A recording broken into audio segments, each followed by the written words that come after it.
What's up guys, it's Six Man Sports, and in today's video I'm going to be breaking down why the Kyrie Irving trade was a big mistake for the Mavericks and how it's going to hurt them and their future. If you're new, please consider subscribing and hitting that like button, as we're close to 600 subscribers and I think our main goal is 1,000 subscribers, so I would really appreciate a subscribe from you guys. So let me break down the trade. The trade yesterday was Dorian Finney-Smith, Spencer Dinwiddie, a 2029 unprotected first round pick, and 2 second round picks, one in 2027 and one in 2029. The Mavericks sent that to the Nets in exchange for Kyrie Irving and Markieff Morris. But yeah, Kyrie Irving is going to the Mavericks, and you're creating that exciting backcourt duo of Luka and Kyrie that everyone has been super excited and pumped up of. But one duo I think this reminds me of is the Harden and Westbrook duo when the Rockets traded Chris Paul for Westbrook back in the 1920 season, and that duo didn't really work out because both of them had their great individual seasons, but overall the team didn't do necessarily well.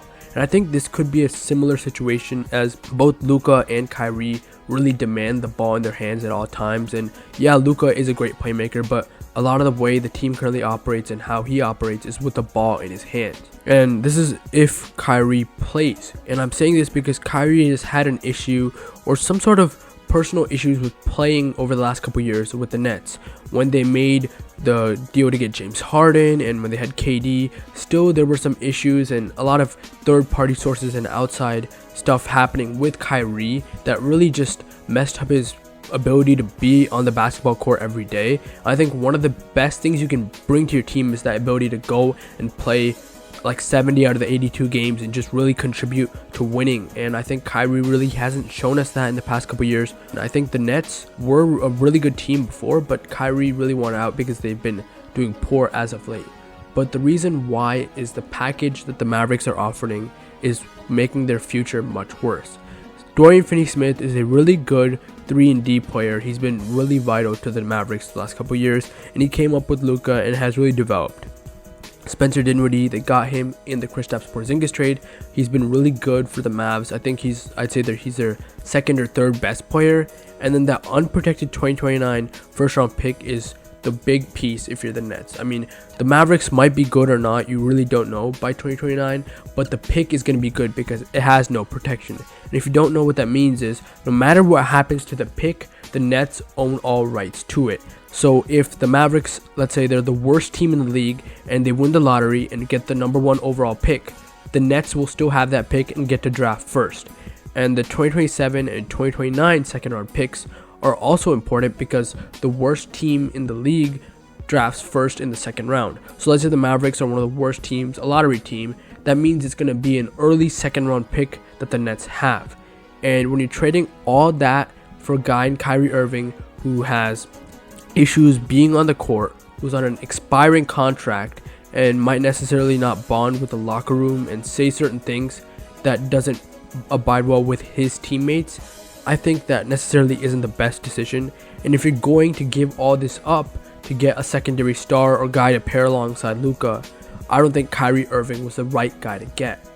And while it seems like there was a sense of urgency by the Mavs front office to go make a move, I think they would have been better off just not making this trade and standing pat. Like, they would have been better by keeping the pieces they already had.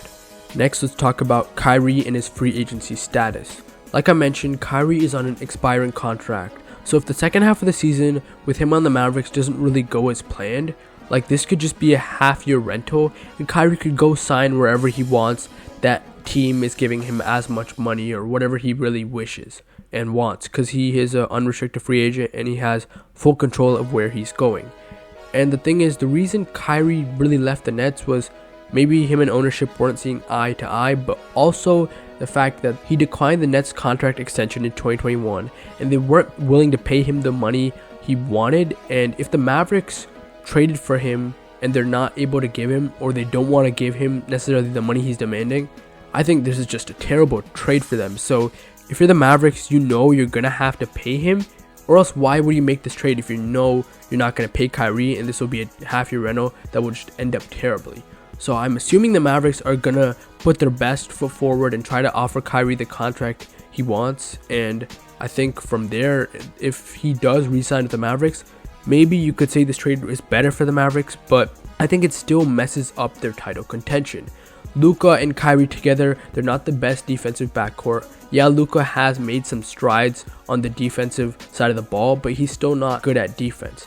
And Kyrie, he's on the wrong side of 30. He's on the wrong side of his prime. I mean, he's still a fantastic ball player. It just, his defense is obviously declining, and he never was really a good defensive player. So now teams are going to use their backcourt and their really good playmakers and facilitators and guys who can really create plays for the team, and they're going to go ahead and attack Luka and Kyrie, and I'm not sure how well that's going to work for the Mavericks when it comes to defensive side of the ball.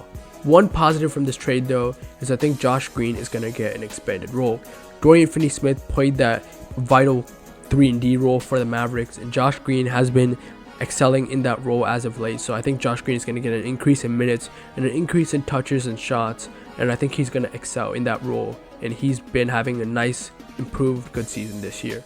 Just to recap why I think this wasn't a good deal for the Mavericks is because of, one, sharing the ball between Kyrie and Luka. They're going to have to decide that, and Kyrie wants his own needs. And then second, Kyrie being an expiring contract and you have to pay him. Third, all the good assets you gave up, especially the picks and Spencer Dinwiddie and Dorian Finney-Smith. And then fourth, the thing of how their backcourt isn't good defensively and how teams can really exploit that when it comes to a 7-game playoff series. Hope you guys enjoyed. Thank you guys for watching, and bye.